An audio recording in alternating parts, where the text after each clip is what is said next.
Thank you both so much, Gennaro and Manuela. I think this very multidimensional journey of teratological has two dimensions. One is the pathological, the deformative, and another is the kind of the reconstructive. So speaking of the pathological, I think you are challenging us to integrate the pathological itself to the heart of the process of modernity and method. It is in that sense, for example, in critical social theory, when Axel Honneth is talking about starting with disrespect rather than emancipation, there is a way of moving with the pathological, but that pathological is also a ground for the pathological in a way that how do we embrace, how do we choose to be pathological in a sense of resistance. Speaking about teratological as a kind of a reconstructive way, we can build upon two aspects of your forward-looking measure. One is the definitional and the inferential. I think in the definitional, you are suggesting a new philosophy of science. How do we define in a non-definitional way? But in terms of inferential also, but that inferential journey needed be a part of a logic of control, or it can be much more open. It is in this sense, for example, how do we be with the inferential as an open journey without necessarily being an executor of control. I'm reminded of the work of my friend Pete Stridham from Ireland, who is doing very interesting work on inferential dialectics. So if you like to make some bridges with these kinds of movements in social theorizing. Well, yes, the paper starts with the idea that what methodology does, and in Western social theory in an exclusive way, in a colonial way, in a symmetrical way, is to patrol the conceptual boundaries to avoid that what can question the methodological authority of the West is kept outside of it, while, as you were saying, the actual effort of bringing difference across this border, across this methodological and epistemological border, can be a path towards a different way of resisting control and inferential control. Inferential control that you are mentioning, that is put in a very strong way in the last part of the paper, is a sort of provocative way to show actually how the protocols of concept formation work, even if you think of not using it, or that your thought is free floating. I don't know if I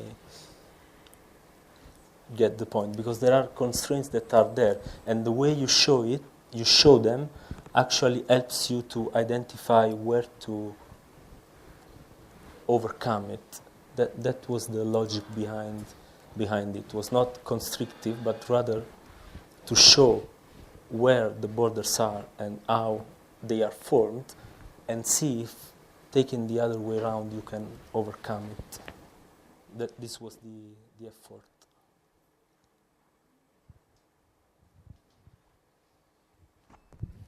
Well, thank you. This was a really good discussion, and thanks for the paper, which is truly interesting. I'm going to ask something that you probably have had to explain numerous times before, and probably have written about too. But since I haven't read it, I want to bring it up now. What is the relation exactly between what you do and the deconstructivist critique of logocentrism, and bringing in because what you are doing in certain ways seem to be, it's similar to the way in which, people like Derrida and Spivak and others have insisted on the centrality of the supplement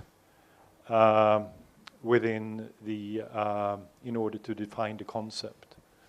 And in that sense, I guess in sociology, one example of logocentrism would be the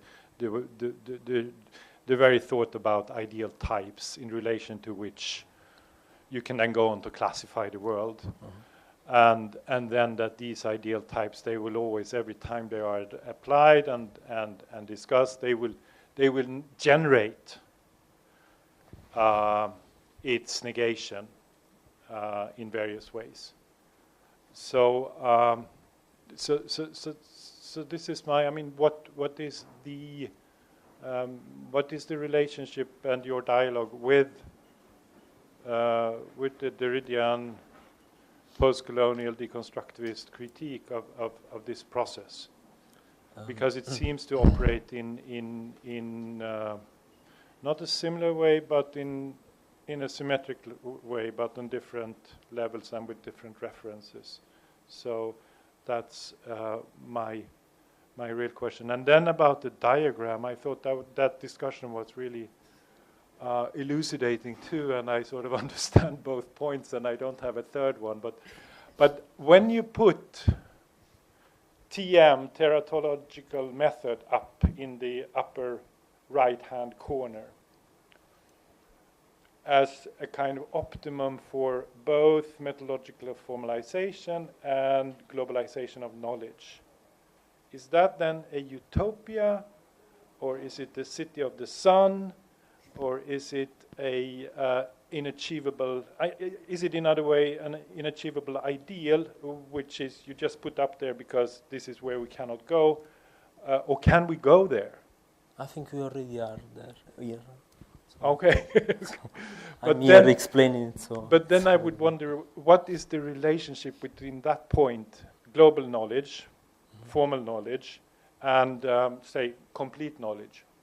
No. We already, I mean, we know everything, because it seems to be that point you mark is a point of omniscience, and it's a point of God. No, we are still far from Turing machine. The way is long to Turing machine.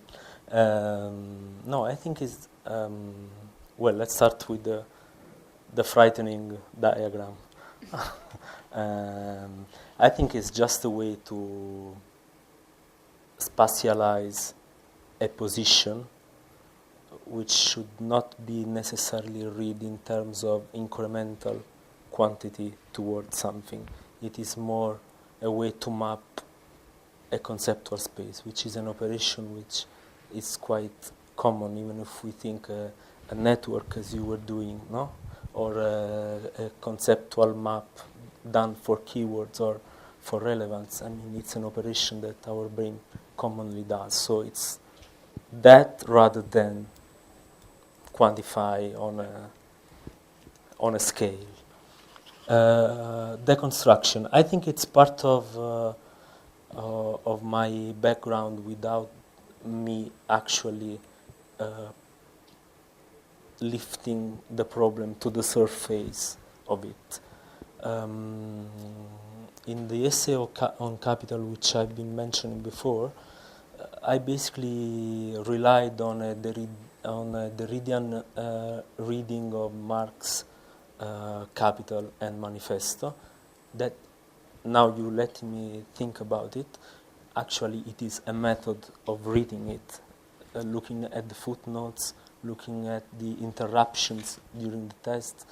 For instance, I remember that I always been struck by some passage in Capital when Marx is talking about the English socialists like Thomas Hodgkins, and is very sympathetic with the position. Then he arrives at a point where he cannot. He thinks that he's not right to the end in the distinction between money and capital. But then he arrives at a point when he simply interrupts the discussion and moves on. This aspect, the footnotes, the way the slave is relegated into the footnotes in Capital, while it is more present in the Manifesto, for instance, it's part of a method.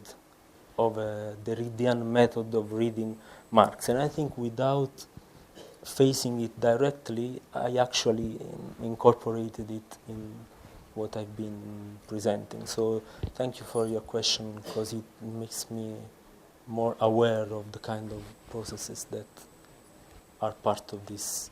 But I wanted to put one more question to that, and I mean, because what you are suggesting is, in a way, to go that there would be a possibility of moving beyond the logic of the supplement.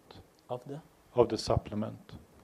That is to say, it would be possible to have a theory of rationality which did not always come with the production of someone or something as irrational, if you see what I mean.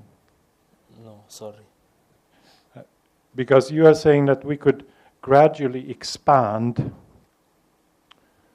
our paths of knowledge via the teratological method to incorporate things that have been neutralized, negated, and exoticized into the heart of our own conceptual formation.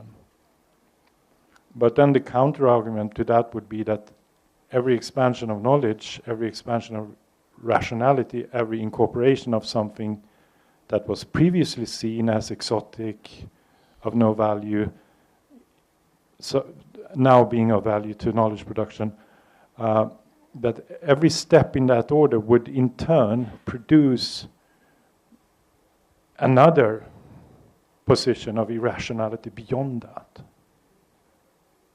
Yeah. And this is precisely the critique of that's at the heart of certain post-colonial theory, that this is the way knowledge power systems of the West has operated, and this is the way in which, and this is precisely also why the deconstructive method has been used quite successfully by a number of post-colonial theorists in order to criticize Occidentalism and the Western knowledge regime, that the very belief in that all-encompassing idea of creating a completely rational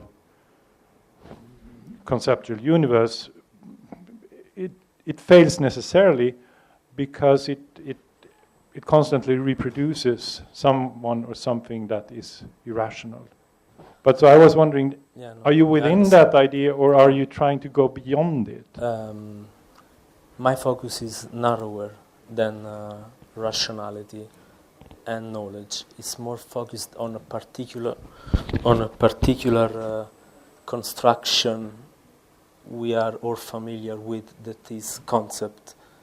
The idea is not to bring in what has been left outside and enlarge the theoretical and semantic space of concepts, but rather to engage in an active process of deformation of that concept that starts when you try to bring in what was left outside. And this is open-ended as a process. That's why it's a methodology and not strictly a method.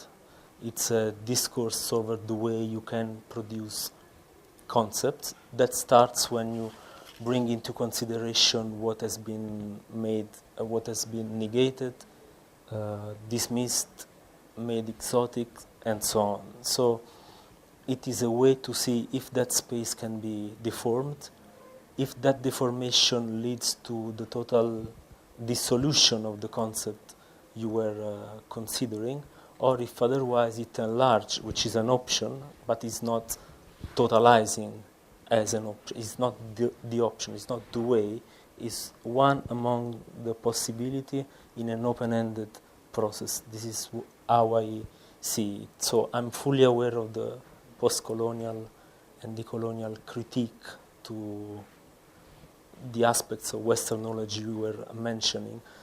And I'm always aware of the risks that you run every time you try to make a strong argument in terms of formalizing something, because I understand the suspicion, which is part of my path as well. But nonetheless, I see as an option the possibility of contest concepts by try to made explicit the protocols through which these concepts are formed. This is more or less.